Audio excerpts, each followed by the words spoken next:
We'll discuss race and how it plays a factor, and how we didn't even talk about this topic because we were afraid. A Black executive perspective.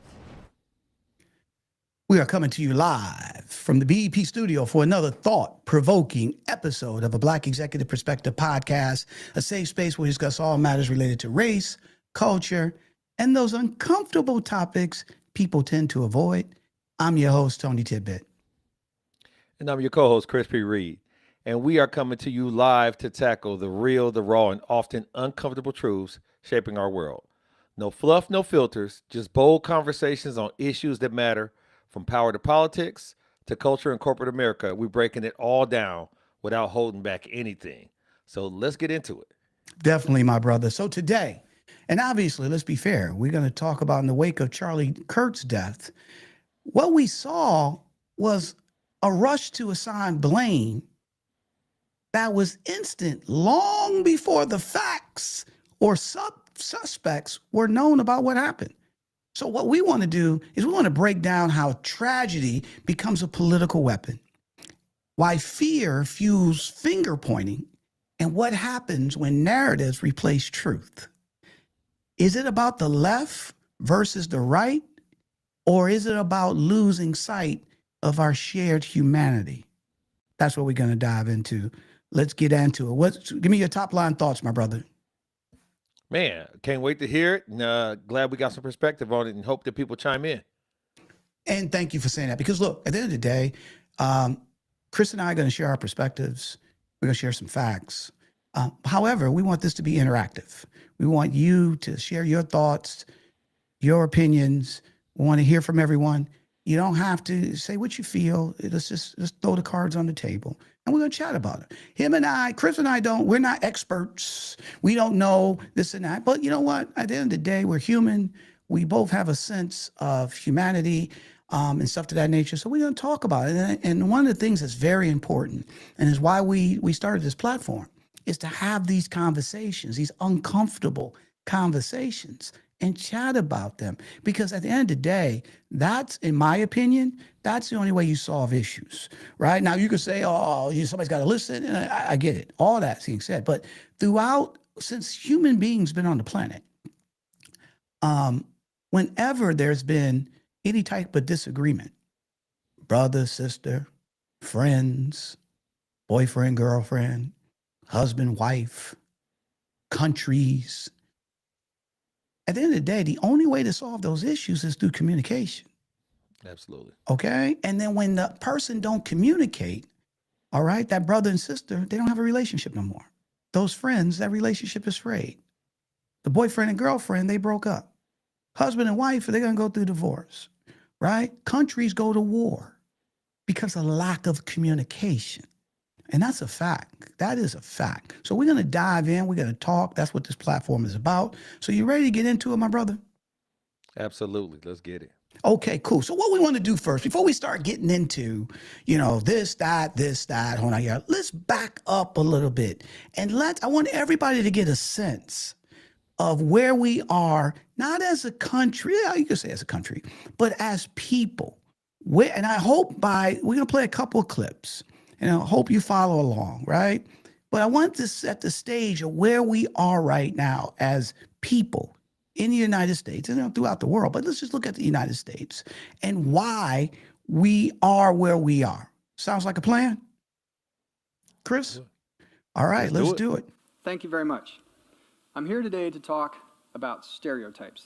Contrary to popular belief, nobody has to teach us how to stereotype anybody. It's something our brains do all by themselves because they're trying so hard to oversimplify our world, and this leads to sometimes hatred and literally sometimes warfare between groups of people, all because our brains are trying to make life easier for us. Let's talk about how this happens. First thing we need to talk about are in-groups. An in-group is any group that we feel as if we belong to that group. We identify with it. Anytime we say we or us, that's an in-group. And belonging to an in-group is pretty awesome. Gives us a sense of belonging, of having a place in the world. We raise our opinion of other members of our group. If you think of yourself as a member of your group and you think of me as a member of that group, your opinion of me will go up even if we've never met, just because I'm part of that group. Oddly, we also think about and notice the differences between ourselves. We think of ourselves as distinct and unique individuals who all just happen to share something good in common, which is belonging to the group. In-groups make us feel like part of humanity. They make us feel great, and frankly, it is wonderful. Unfortunately, there's a downside to this, because anytime you have an us, you have to have them. Real quick, buddy. In groups, we break ourselves into groups, blah, blah, blah. What's your thoughts real fast? It's natural. And as he stated, it's innate, it's natural, it's something that you have to consciously guard against and fight against, and you have to be brave about. If you want to have a unifying collective understanding of the world, you have to be willing to go over there and be amongst the natives. You have to go to the other side of the aisle or across the aisle and shake hands for the bigger picture. And for whatever reason, we're seeing a deterioration in that, as opposed to as the world gets smaller because of communication, travel, and other things. We should be getting closer together. And it appears as if we're not headed in that direction. Yeah, and we'll dive deeper into that, but just wanted to break the simplicity of how, as human beings, we break into groups, okay? And it's just as simple, and the next clip I'll play, he'll break it how simple it is. But we do it automatically because we're afraid.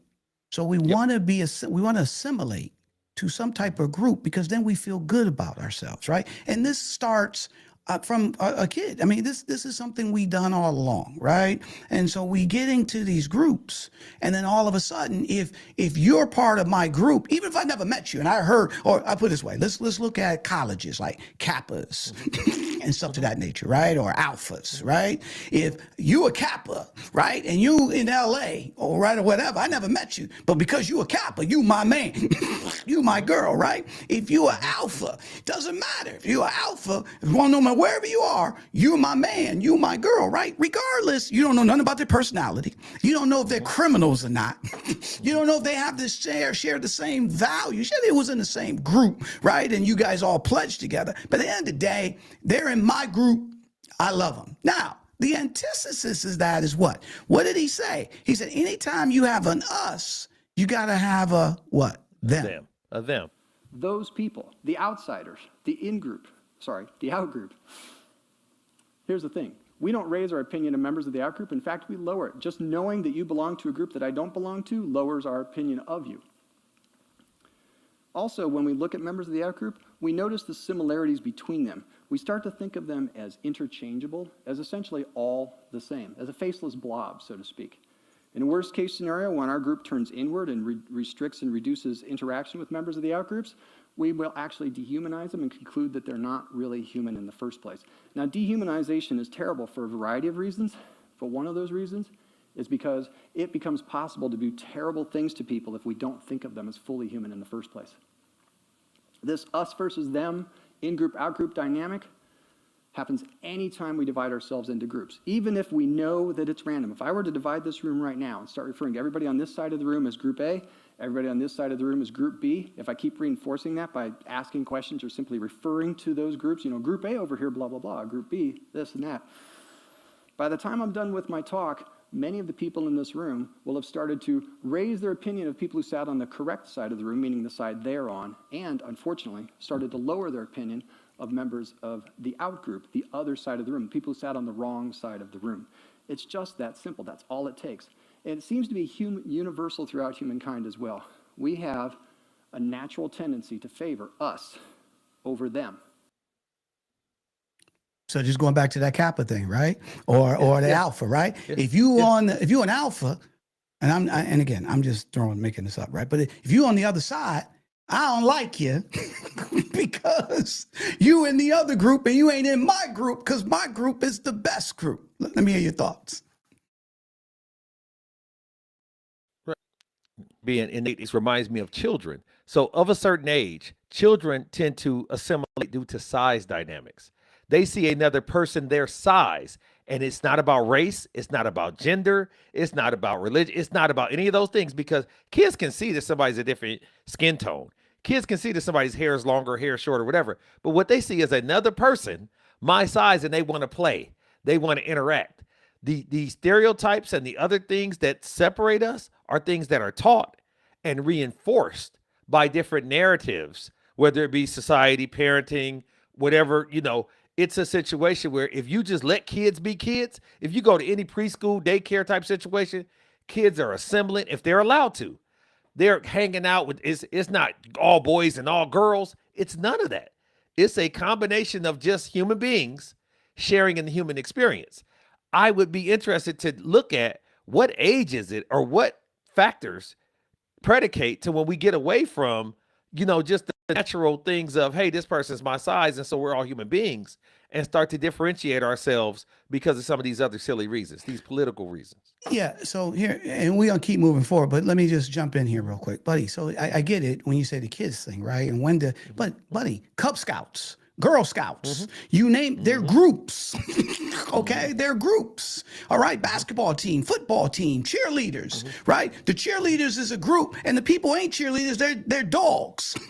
This is my point here. It's human nature that we immediately start. If you're in my group, as he just said, as simple as I'm in this auditorium, and everybody from seat A, row A to row L is group A, and everybody from row L to row Z is group B. And then I start asking questions, and I said, all right, let me see what group answers this. And then everybody's like, our group, we won.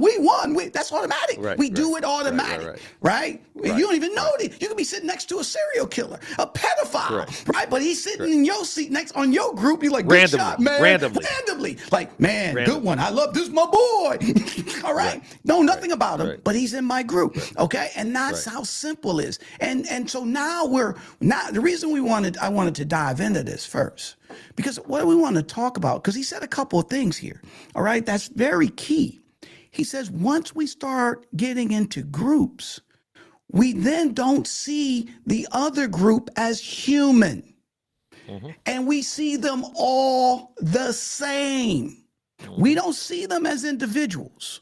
We see them all the same. I can give you a million examples, a million. There's not a state that I haven't been into, and I've been in 46 out of 50 states in the country. Not a state that I've been into where when I was there, I was like, these people in Massachusetts, none of them can drive. All right. I go to Connecticut. These people in Connecticut, they can't drive. You go to Vermont. Now, they'll kill you in Vermont. They can't drive. Everybody in the state can't drive. And it doesn't matter what state I go to. That state tells you everybody in that state can't drive. So it's it's not that this person is a horrible driver. It's not that she's horrible or he's horrible. It's like everybody, right? And that's where we go. So when we go to that level, right, then we're not seeing humanity. We're seeing a sea of what he said, blobs, right? It doesn't matter. They can't drive. All right, everybody, right? And so that's where we are now. Is gone to a whole nother level, right? So let's think this through for a second. Let's back up, okay? So we established the group thing here, right? We established, now we're in this situation where it's this group versus that. And look, that's always been, just to be fair, this has always been that way from human time. All right, let's be fair. But now from a political standpoint, it's gone off the rails, okay? And it's really getting to a level where, to be honest, we got some serious issues here, right? In which we're going to share some stuff with you, serious. But let's set the stage here. Charlie Kirk, when did he get shot? What day was that? Was it last Wednesday? Last Wednesday. It was a week. Oh, so a week, almost a week ago, right? Now, he got shot last Wednesday. All right. And let's say this too, because I want to be clear here, right? Is that at the end of the day, and this is when I say we lose our humanity. So at the end of the day, either you like him or you didn't. A guy gets shot, okay, in front of his family, right? All these people, right? Which was horrible. All right. Because, and we can get in, but at the end of the day, it's like, this is a tragedy. And when I say humanity, we should look at it as a human thing and have empathy for it, regardless of you like him, you didn't like him, you don't like his politics, whole nine yards. And we're going to give some more examples of that. But back to the point, right? So he got shot, okay? And this happened right immediately after he got shot. I'm going to say this. Democrats own what happened today. I am devastated. My kids have called panicking. All the kids of every conservative in the country call panicking. Just because you speak your mind on an issue doesn't mean you get shot. Then by that logic, do Republicans own the shooting of the 2 Democratic lawmakers in Minnesota? Political. Isn't this on both Are you sides? kidding me? No, I'm asking. We a don't serious know what question. condition Charlie Kirk is in right now. Some raging leftist lunatic put a bullet through his neck, and you want to talk about Republicans right now? No. No, I'm asking. No, not at all. You said the Democrats have to own it too. But I'm asking, Democrats own this. But isn't there a Democrats own problem this. with political violence across the spectrum? Yeah, we're talking about Charlie Kirk right now. That's the subject of this that we're talking about right now. Democrats own this 100%. So hold on. Let's go back to groups. All right. Dude's dead. Just happened. All right. Don't know who the suspect is. Right. Nope. He's in dark color clothes. Right. No name. No affiliation. No nothing. Right. First thing is what, Chris? The left, the Democratic left. They did it. They did it. Not Them. one person. Them. Not one person. Them. Them. Yep. The whole group. Yep. This is on them. They're representative. Yep, they're representative. The whole group. Think about that. All right? Right. The whole group. This is on them. Right. Right? No facts. No, hey, we got DNA. We got fingerprint. We got nothing. We don't know nothing. Right? But immediately it's on them. Okay? And then she started it, right? This is on them. And my man said, wait a minute, hold on for a second. You know, if that's the case, what about the Republicans? No. Well, this is on them. And now you want to bring up politics? You brought it up. All right. And here's the thing, though. This goes back to that using politics, okay, in a tragedy versus saying this was horrible. Yeah, I can't believe he got shot. We should be saying prayers and then shutting up, okay, and leaving. Don't talk a narrative. No, you want to use this as a way to push a political narrative versus a group or to show your group is this and that. You see my point here, man? And that's just one of many thoughts. Let me hear your thoughts. Well, first of all, like you said, it reinforced the us part of it, because I'm not even sure, based on some of the things I've heard from her in the past, that her and Charlie was necessarily aligned. But all of a sudden, when he could be used as a martyr, he was one of us. And I mean, that was my man, 40 grand. And I can't believe they did my boy like this and all of that. So all of a sudden, that's been inflated. And then, as you stated, the dehumanization or the demonization of the others or the them is blindly visceral. And I don't like the incendiary language. And I'm sure there's other things that was more incendiary than that, but it's very irresponsible to have a microphone and a public platform and spew this type of rhetoric or ignorance, because ignorance is just by definition not knowing. She was ignorant of the facts. That did not stop her from giving a very, very irresponsible opinion in that situation. But as you stated eloquently, she was trying to facilitate an agenda and proliferate a narrative that she was going to make sure had the eyeballs and the ears to push across to cater to the base. Flat out, buddy. And here's the thing. And look, we want to hear from you. You got some thoughts, please put them in the chat. I'm looking. I just got a text in. There's a couple of comments, but I can't see them. So, you know, reach out to me. I'll chat with you, whatever case may be. But we want to hear from you. Here's the thing, though. But that was on purpose. Okay? That was on purpose, to be fair. All right? Because instead of, again, our sense of humanity is gone because now it's the in group versus the out group. Okay? And so, so Monique said it's a double standard. Absolutely, Monique. You're 100% right. It's a double standard, right? But at the end of the day, it should be, we all, no matter, I don't care what your political affiliation is, right? We all should be like, that's messed up.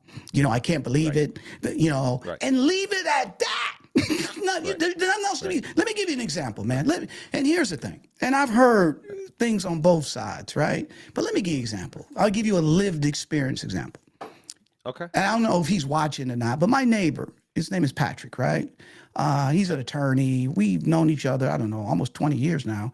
Actually, he's the one that introduced us to the house that we own right now, the owner and we bought the house from. And we've been the really man tight. from behind. Okay. Yeah, back so here. you know who Patrick is. Shout Right, out, you met- Patrick. Yeah, that's right. Shout I out, forgot Patrick. you met Okay. Patrick, right? All right, cool. So, Okay. so look, me and this dude debates all the time.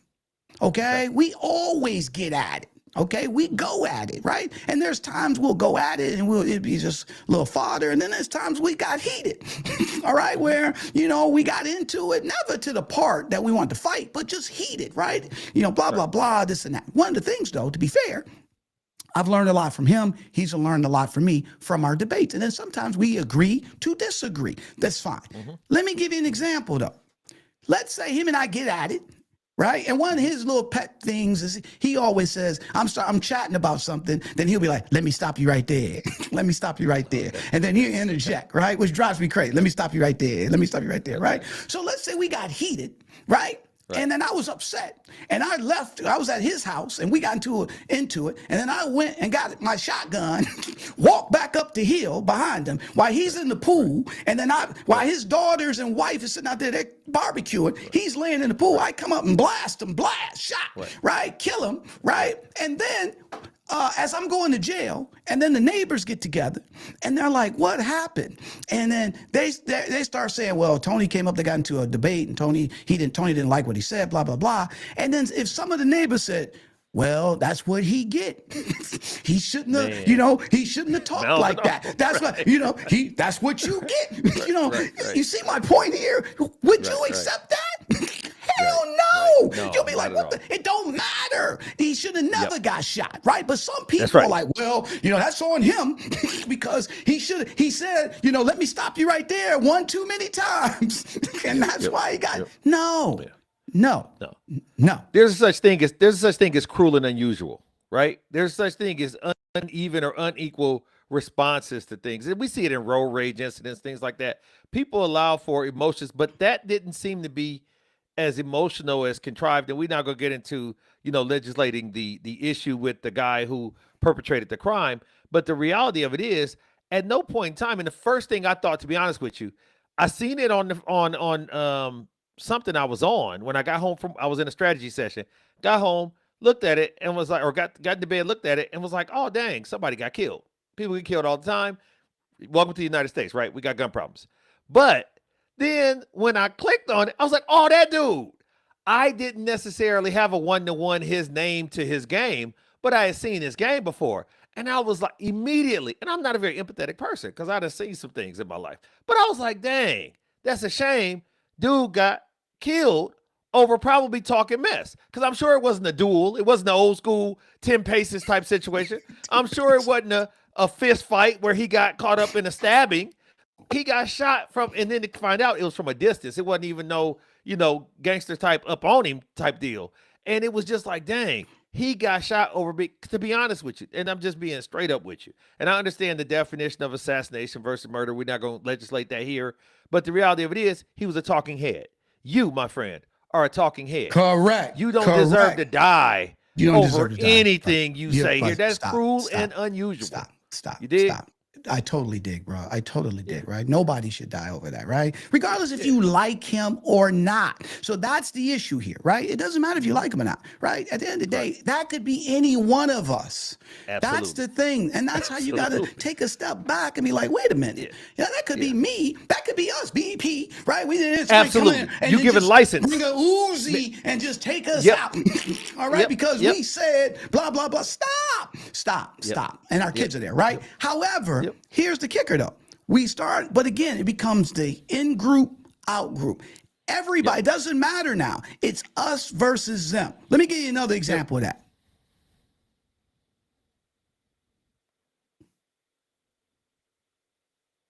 Mr. President, I implore you, call for a civil war. Call for a civil war and let us do our thing. Let us go door to door, street by street, and clean this country. Please, if you're watching this and you share the same sentiment, send it to Donald Trump, share it on your page, whatever. Get this message out there. This is not a joke. I'm a peaceful man. Time for peace is over. I'm willing to fight and I'm willing to die. We are all Charlie Kirk.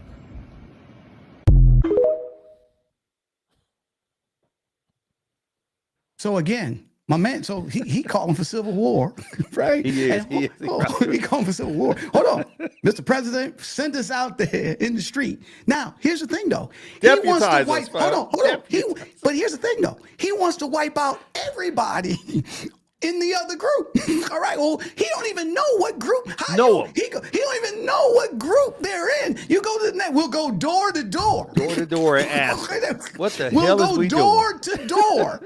All right, and just start. Well, we got to show a group badge or something. Right, you get right. blasted, you know. Right. Hey, you know what? It's the. Okay, go ahead. No. I'm acting like he come to my door. Hold on, man. Let me get my badge. Show you that I'm in your group, right? This is where we are. This is where we are. Okay, think about. And this dude, I'm a peaceful man. Man. All right. Yep. And Mr. President, put us out. You know, give us the word, and we're out. Right. We want to wipe out everybody in that group, right? So this is where it. So everybody in the group is the same. You don't see people as individuals. You see them, like my man said in the clip, as a blob, as is inhuman. Everybody is supposedly in this group. They're not human, so they deserve to die, all right? Or whatever happens to them, whatever the case may be, right? Let me throw this at you, right? Now here, Megyn Kelly, evidently her and Charlie Kirk was tight, okay? And you laughing. No, but seriously, they were tight, right? Okay. And so I want to play a couple clips here. Now, obviously she's upset because this just happened. She jumped on this podcast. So Nadine says we all are Charlie Kirk, right? I mean, thanks, Nadine. This is like we all think about it. Exactly, that's the point, right? It ain't his name is Luther, whatever his name is, right? Luther gone. We all Charlie Kirk, the whole group. That's it. We're the whole group, right? So everybody else, this is where we are. But here's the thing. Let me paint this picture. So Megyn Kelly, evidently her and Charlie Kirk were tight. They did some stuff together. She's on this podcast. This is right. And so she's emotional. But here's the point that we want to bring up here versus trying to continue to push a narrative in a tragedy. BC. But I want to focus in on a contributor on your program, a legendary American journalist who also knew Charlie Kirk, Mark Halperin, who talked about the need not to find something positive, but to turn towards not vengeance, but grace. How are you handling the emotions of all of this? You know, I'm torn because I like vengeance. You know, I was never a prosecutor, but I went to law school because I thought that's what I wanted to do with my life. I'm fine with vengeance, and I hope to see it exacted on the perpetrator of this crime. But I have kids, and I need to worry about the country they're going to grow up in. But they have to grow up in this country. We don't feel like ourselves. We haven't felt like ourselves in a while. Okay, so look, let's be fair. Upset, emotional. This was my friend. We were tight. We did a bunch of things together. Actually, she says in the clip, I was supposed to go to a couple of his road shows. Not specifically this one, but a couple of road shows, right? Vengeance. She kept it singular, right? Hey, I hope they exterminate, whatever word she used. I'm paraphrasing, right? This individual, the perpetrator. Okay, I can get that. That makes sense, right? All those type things, right? But then where does she go after this? Were you gonna say something, bro? Let me say something for the audience.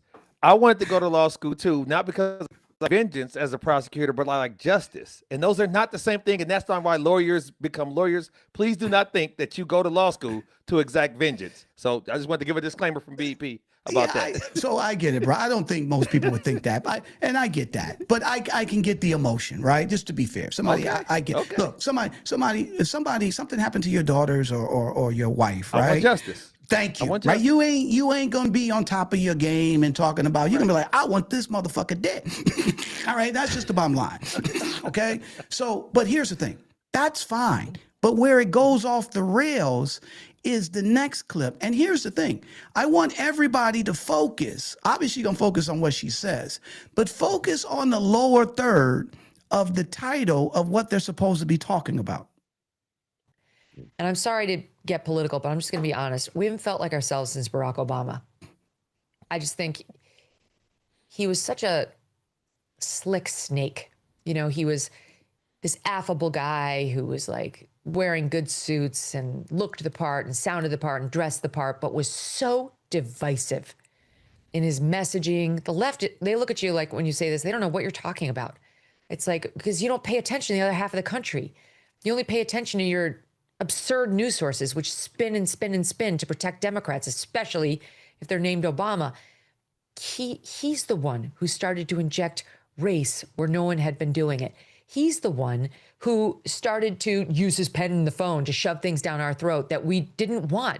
He's the one who shoved through an entitlement on our health care and our personal doctor visits that he promised he wouldn't mess with, and then he did, really hurting people, causing massive anger and open lies. He never missed an opportunity to twist the knife on the racial issue. He would do it subtly and in his own way, but it was very clear what he was doing. For the first time, we had a president who weighed in on legal cases before they'd played out. We never did that. That was a taboo that had never been crossed before him. And Donald Trump was the reason Barack Obama, reverse that. Barack Obama was the reason Donald Trump came about, that he was born as a political figure. They say Trump's divisive. He was the antidote. He was the answer to the divisiveness of Barack Obama. And we just haven't felt like ourselves for years now. So hold on. So I know you got thoughts on this, but let me just point out. Let me point out the obvious here, right? And I asked everybody to watch the lower third of what the title said, and it says a tribute to Charlie Kirk, right? Mm-hmm. So she's supposed to be on there. I'm sad about him. I love him. This and that. This is horrible. Right? But no, what does she do? We got to attack the other group. All right? Doesn't matter. We got to attack the other group. Okay? Right. So we're going to use his tragedy as a political weapon, right? And you see, again, when you look at the bottom, it says Megyn Kelly gives tribute to Charlie Kirk. How is that a tribute to Charlie Kirk? All right? And just to push a narrative. Okay? Again, no matter what. Now, had a Democrat said that, why are you guys using politics for tragedy and stuff? But they can do that, right? And it's okay, because let me tell you the reason why, right? Here's a couple things. And Chris, you said it a minute ago. So let's back up. Why? Why do people continue to push narratives in a tragedy? Right? I'll tell you why. Eyeballs.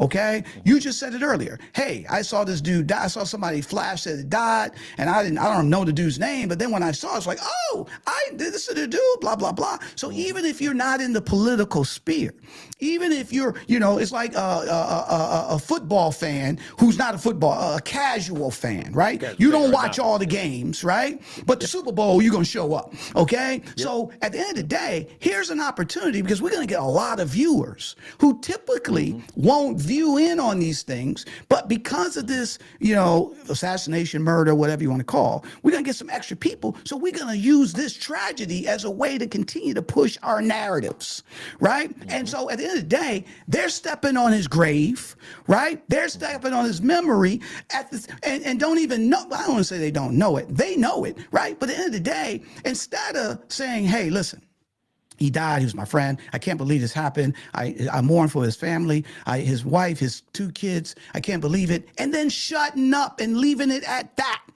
Okay? But no, we can't do that. We have to be able to keep the narrative going. Let me hear your thoughts, bro. So, of course, it gave a lot of woman scorn energy, in her depiction of Barack Obama.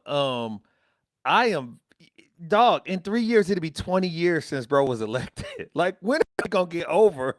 When did 08? 20 years. No, bro. So it'll be 10 years.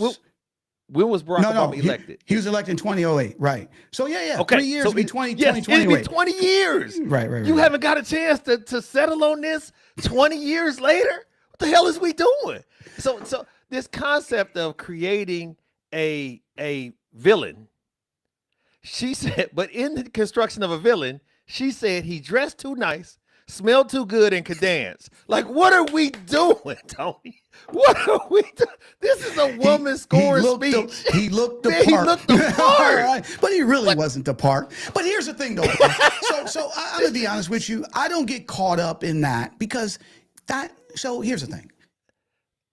We're talking about taking away from the intention of the moment and using that platform to spew your divisiveness. Correct. To spew your hate against this group of people and to create a leader to use as the focal point of your anger and your hatred. That's the key here. That's what I'm getting at. It's probably not the first time she said something like that about Obama, right? Yeah. But saying it now and using his tragedy as a way, right, to push a narrative when you don't have to do that. You could have just said, hey, I'm sorry, I love him, I pray for him and his family. What can we do? Look, can we do a GoFundMe? Can Words we do can this? Express. All that, right? You ain't even, that's how you show up. But then and then she said it. I don't mean to get political here, right? Yes, you do.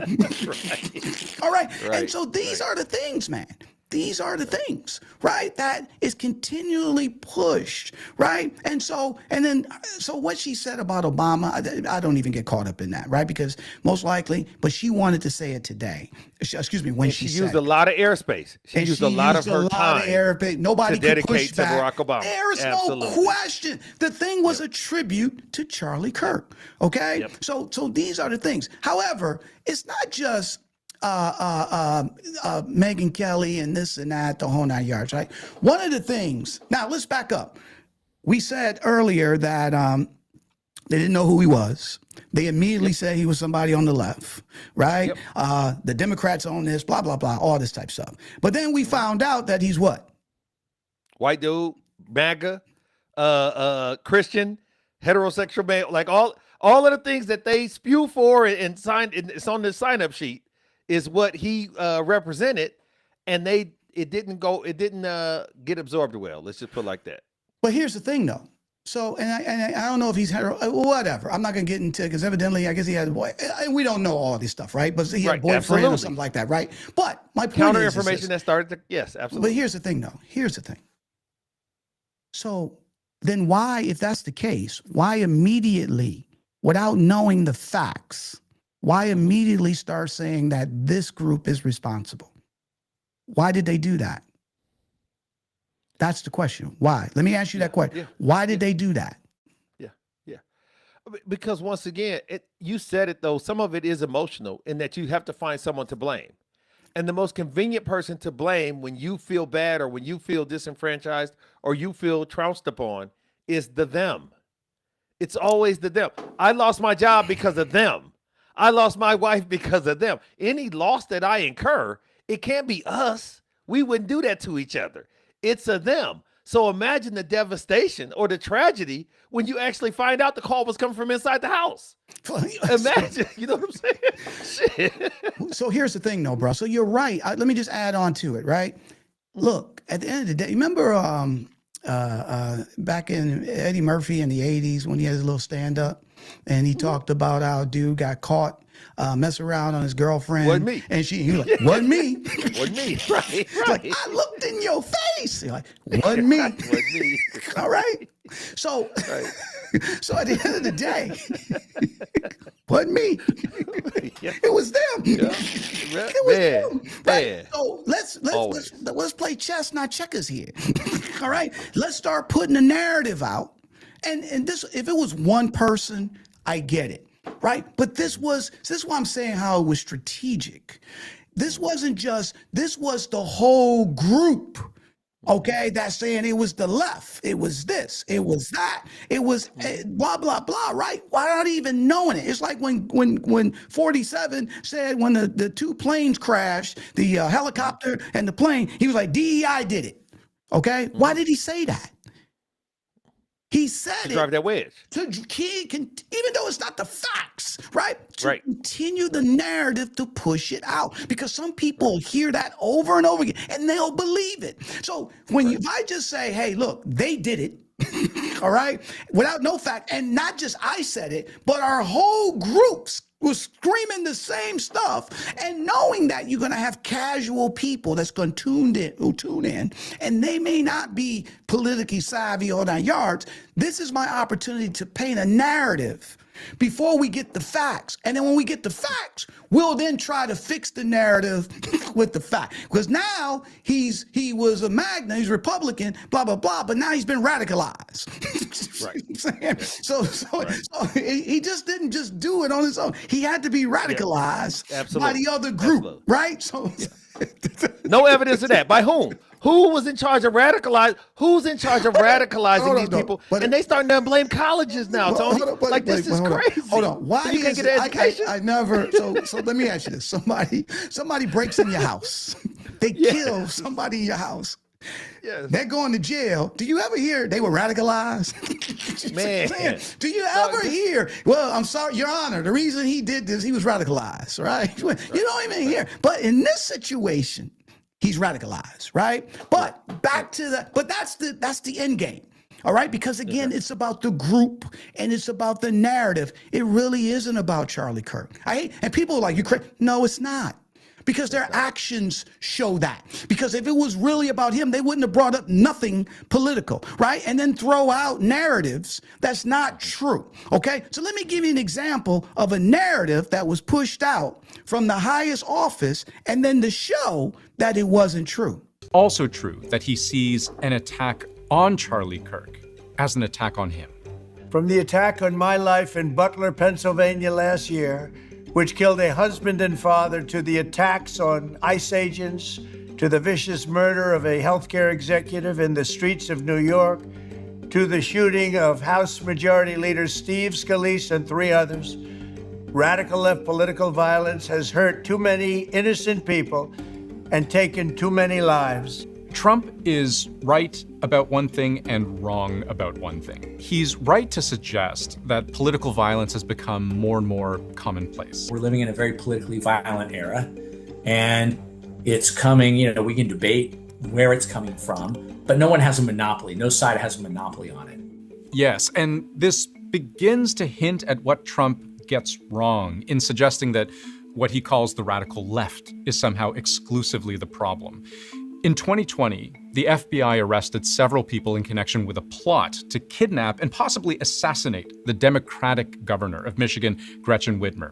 In 2021, pro-Trump supporters ransacked Congress, hoping to prevent the transfer of presidential power to Joe Biden. In 2022, an attacker beat the husband of then House Speaker Nancy Pelosi with a hammer in a home invasion where he hoped to take Pelosi herself hostage. In 2023, a man pleaded guilty for threatening to kill Democratic Senator John Tester after police found in his home nearly 20 firearms and more than 1,000 rounds of ammunition.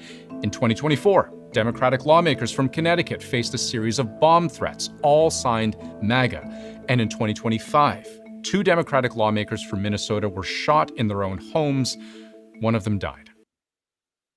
So think about that, buddy. The president, what does he do? It's that group. They did it. And then what does he do? He lists off things that happened to Republicans, but doesn't say anything that happened to the other group, right? To make it one-sided, right? And so if you have the person at the highest level doing this group thing, or who's supposed to be the president of the entire country, Of everyone. of everybody, okay, of everybody, but it's the radical left, and then only provide the information based on the political violence that came from there, but no information on the political violence that came from his group, right? And why is that? I'm going to ask that question again. Why? Oh, to create the level of divisiveness that they are trying to indoctrinate into these people's minds. Let me say this, Tony. I've never in my life, and I've lived a long time and seen a lot of things, I've never seen a situation where there was a less gracious winner. There was a winner of a situation that didn't take the win well. Like they won, and now this is cruel and unusual. You want, my father-in-law will always say, I'll run, but don't chase me. Like, damn, you won the election. You're in there. Why do you feel a need to continue to do this type of stuff when you're the winner. Now, when he was a loser and it was sour grapes, man, maybe I could understand creating some of this stuff and this divisiveness.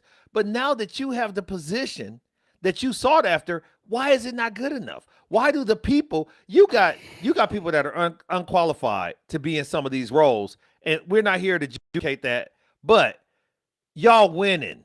But instead of being cool and being winning, y'all still on the attack mode for Muslims, trans, black. Like, they wanted the bingo card to say anything but it said when it came to the perpetrator of Charlie Kirk.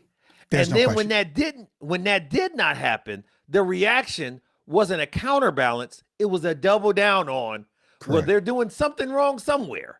And the one thing that this reminds me of, and anybody listening now would understand it if they've been exposed to this is so similar to the narrative behind gang violence, where it doesn't make sense to good, upstanding, tax-paying citizens that these people have disagreements and are killing each other and inciting riots and violence with each other over territory or colors. But this is exactly what they're trying to insert into the political landscape of the United States. If you're not my color, if you're blue instead of red, then you can get it. And I'll go door to door if need be to see what gang you representing. And if you're not in our gang, then you're a bad guy. You, your children, your wife, whomever, anybody's on the table as far as retribution. But for what? Retribution for what? Why are you so angry as the winner? But here's the thing, though, bro. So at the end of the day, when you came into power by divisiveness, okay, that's the only way you won, because at the end of the day, it's about divide and conquer, right? So if I can divide them, get them fighting amongst themselves, I can obtain power. So now I want to hold power. So I got to keep them fighting against one another, right? I can't come in and say, guys, my bad. I made it and I just want to do this. We're going to do the right thing now. No. Right. So any chance I get to keep that narrative going, because when I keep that narrative going, I keep divisiveness, I keep people fighting amongst one another, and I can hold on to power. That's just the bottom line. And here's the thing, and this is why I wanted to do this episode, is because it's not about him. Even though we can say, they immediately started saying this group did it, and without facts and the whole 9 yards. And it wasn't just one or two individuals. It was the entire group. You know what? I don't even want to say that, because then I'm following along in the same pattern. There was a lot of people in that group that was doing it, right? So I don't want to say the whole group, because that's not fair. Not everybody did. There probably was people that actually, paid homage and kept it on an empathy standpoint and prayed, and then left it at that and never talked politics on both sides of the aisle, right? So this is where my point is. Reason I wanted us to talk about this is because we have a serious, and again, you guys, when I say this, like, Tony, for real, we have a serious problem, because when you hear Megyn Kelly, okay, let's just be fair here. When you hear her, do you hear somebody that can be reasoned with? No. She's gone, right? She's gone. Even if you told her committed. 2 plus 2 is 4, and it's a fact, doesn't matter. Gone. The dude that showed up and said, Mr. President, send us give us the word, right? I'm ready. Gone. Okay, so even reason, right? Where typically people have a stand, and then we're able to communicate. And then from that communication, we can plant some seeds, both sides. And eventually people say, you know what, I see that perspective on it, and blah, blah, blah, this and that. Gone. Okay? So when we're getting to a point here where we don't see each other as human beings, that's the issue here. And when we don't see each other as human beings, and we see each other as just groups, and then everybody in the group is wrong or right or whatever the case may be, buddy, this is going to get, I'm telling you, it's going to go to a level where we have never seen. This is how you get to those levels of a country imploding on itself, okay? Because at the end of the day, they don't see their neighbor as human. Right. The problem is the level of collateral damage that's going to occur, because the idea of us is small, and the idea of them is anybody that's not us. And that's the danger. So in the idea of this, Tony, radical left Democrat was what was said over and over again. How did that affect HBCUs? What the hell? How does HBCUs being threatened have to do with radical left Democratic, policies and politics? Like anybody that's not us, vehemently staunch of MAGA folks, are the them. And the them is starting to be more individuals that are bystanders than that are, actual Democrat card holding individuals, right? I'm listening. I don't understand. What do you mean by it? When you start talking about going door to door, yeah. When you start talking about threatening HBCUs, like you saw that right last week, that the HBCU, what did that have to do with radical Democrat left? No, that's the point. That they're all. So what I'm saying is they throw them all in the same group. That's what I'm saying. Absolutely. All right. Absolutely. So they don't see them, buddy. This is where we are as a country, and this is the thing. Let's be fair though, too. There is a radical left, just like there's a radical right. All right. Absolutely. Let's just be fair, right? And to be honest, they're the ones that start most of the trouble to keep it going, right? So, however, when we start saying that everybody in the group is guilty, or everybody in the group is like this, or they cause this trouble. Going back to your gang violence thing, right? Or they wore these colors. Tony, and this they're and that. not We in don't the see group. them as human. No, But we people know, aren't in the group. We know they're not. What I'm saying is they're what I'm saying, buddy, we know they're all not the same. But what they in their mind, they're all the same. That's the problem. In their mind, it would be like me, what was it, Hatfields and McCoys, okay? Yeah. You're talking generations that everybody, any Hatfield is like this, and any McCoy is like that, and that ain't true.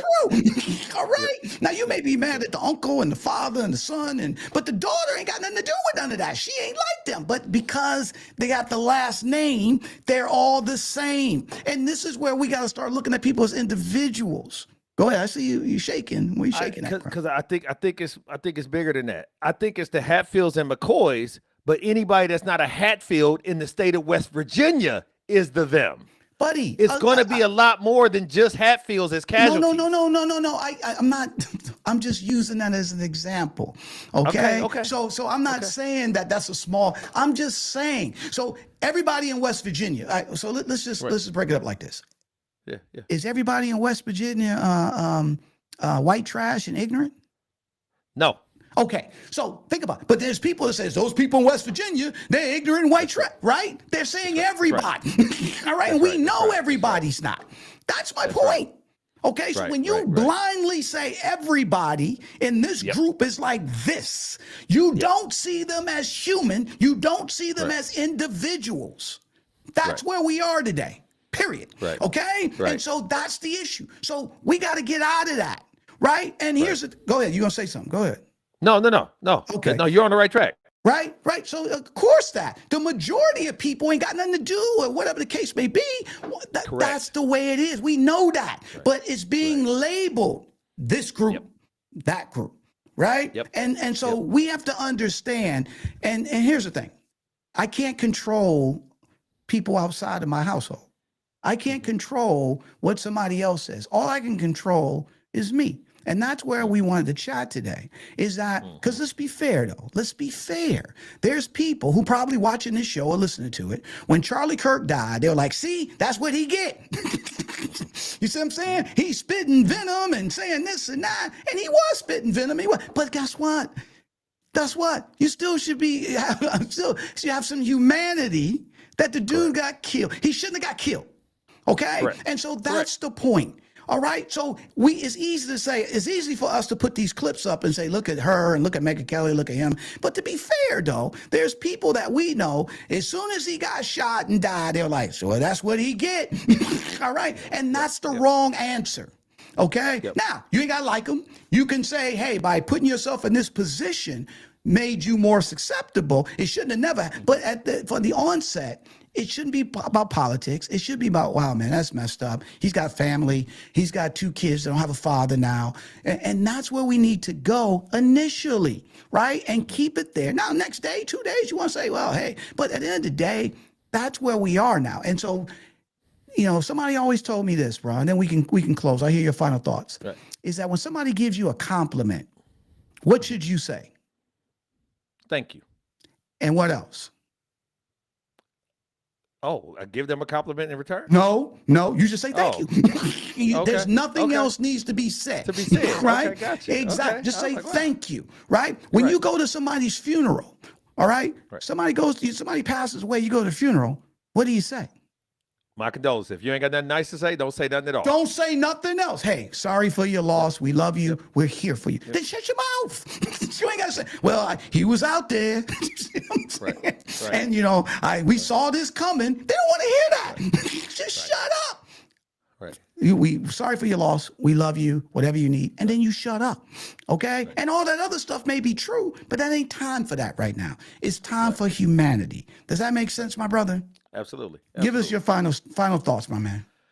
My final thought is that when you have people in positions where they have a platform to educate or inform others, it is very, very disheartening that they come with a gang mentality of you kill one of ours, we killing 7 of yours, and we got to get back. And instead of trying to absolve violence with gun control and laws and education, you talk about war. Steve Bannon said we're going to war. Fox News was saying we're going to war. This is this is Wednesday night. This is Thursday morning. We're going to war. Ultimately, to find out that the perpetrator was someone they didn't. It was the worst day when they found out that he had been killed, which should have been the worst day. It was the worst day when they found out that they couldn't proliferate the narrative further by the assailant being an immigrant or fill in the blank of somebody that they was against or didn't like. Because that would have poured so much fuel. Can you imagine? Oh, my God. They're a black dude or Hispanic. Or, oh, my God. You know what I'm saying? A transgender. I mean, my God.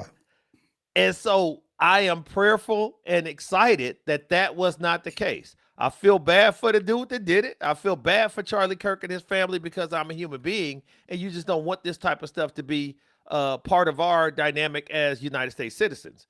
But at the end of the day, we have to calm the hell down in the idea of letting things. It's supposed to be guilty or innocent until proven guilty. It's supposed to be due process. It's supposed to be us having a rational, educated perspective on life, liberty, and the pursuit of happiness, not mob mentality, gang violence, and radical opinions that, for all intents and purposes, intellectually sound people tend to spew, especially at the head of state. Thanks, buddy. Well, look, I'm going to give you the last word. That was awesome. So we really appreciate you guys tuning in and investing the time to check out BEP Live. We're going to be here every Tuesday, 6 p.m. Come check us out. Here's the thing, though, too. We want you to be part of the conversation. So if you want to come on and be part of this and join and provide your perspective, regardless if your perspective is on one side or the other, really don't care. Me and Chris is always here to learn. We're always here to chat. We're always to communicate. So definitely DM us or reach out to us on our website, and we'd love to have you on. Absolutely. We want to thank you so much and remind you to check out other things we have on our platform. Case in point, Need to Know with Nasinga, where Dr. Nasinga Burton each week provides poignant topics or poignant perspectives on topics like this and others that shape our world and our community. A Black Executive Perspective podcast sponsors Need to Know, and she absolutely brings it every week. If you thought this was in any way passionate, you want to make sure you tune in to Dr. Nasinga Burton, and she gives you game on a weekly basis. Absolutely. And don't forget to check out our show, Pull Up, Speak Up, here on the Black Executive Perspective, where our roundtable talks about the most provocative topics. You know, it's a revolution, not an episode. So definitely check out Pull Up, Speak Up here on the Black Executive Perspective podcast. Before we get out of here with you guys live, we want to remind you to incorporate LESS. It's our call to action, and our goal is to eliminate all forms of discrimination. And to achieve this, we're asking for everyone to embrace less. The L is for learn. Educate yourself on racial and cultural nuances through our show or other shows like this. Always be learning and always be expanding your horizons, so you just can't be sheep being led to the slaughter. Absolutely. And then after you learn, you have the letter E, which stands for empathy. Now, since you've broadened your horizons, now you can be more empathetic to what other people go through because you can put yourself in their shoes. The first S is for share. Share your insights, enlighten others. Don't hide it, divide it. Go ahead and click the like. Go ahead and click the share and make sure other people hear this, because we had a perspective today that we'd love to have shared and love to get feedback on. Absolutely. And the final S stands for stop. We want to stop discrimination as it walks in this path. So in easy terms, if Aunt Jenny or Uncle Joe says something that's inappropriate at the Sunday dinner table, instead of just sitting there and being silent or giggling, say, Aunt Jenny, Uncle Joe, we don't believe that. We don't say that. And you stop it right there. So if everyone can incorporate less, LESS, we'll build a more fair, more understanding world. And more importantly, we all will see the change that we want to see because less will become more. I want to implore you to tune in to other episodes. We are one of the fastest growing podcasts in this space. We're quickly coming up on milestones. We would love for you to contribute to that. We want you to go to the website, sign up for the newsletter, review us, give us topics that you'd like to see. Like Tony said, tell us some things you'd like to talk about. You might be able to jump on with us and you know, wax poetic with us on a live even. But make sure you subscribe where you're listening. And where else can they find us besides live every Tuesday at 6 Eastern? Where else can they find us, Tony? My buddy, they can find us right here on YouTube, Apple, Spotify, or wherever you get your podcast. And don't forget to follow us on our socials of LinkedIn, X, YouTube, TikTok, Facebook, and Instagram at A Black Exec. For my man down in Dallas, the co-host with the most, Chris P. Reed, I'm Tony Tidbit. We talked about it. We learned about it. Hopefully we'll be more empathetic about it. We're going to keep striving and thriving about it. We love you. And guess what? We're out. A Black Executive Perspective.